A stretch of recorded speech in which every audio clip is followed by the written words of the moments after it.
ఈ dry cough అన్నది ఒక డిసీజ్ కాదు, అంటే జబ్బో ఏదో కాదు, ఇది ఒక లక్షణం. అంటే మన బాడీలో ఏదో ప్రాబ్లం ఉంది అని చెప్పడానికి ఇదో లక్షణం అనమాట.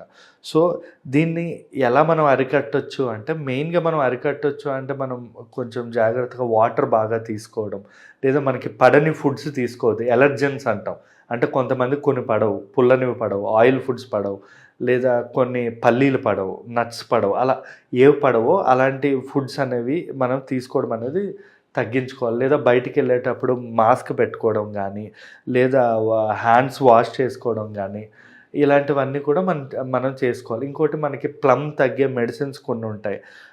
లేదా మనం పనిచేస్తున్న వర్క్, కొంతమంది కెమికల్ ఫ్యాక్టరీస్లో పనిచేస్తుంటారు, అలాంటి చేసేవాళ్ళు దానికి తగ్గట్టు మనం చేసుకోవాలి. లేదా ఇంకోటి, మనం పడని ఇరిటెంట్స్ అంటాం కదా, అంటే మనకి పడని డస్ట్ పడవు, ఇవన్నీ కూడా మనం అవాయిడ్ చేసుకోవడం అనేది చాలా ఇంపార్టెంట్.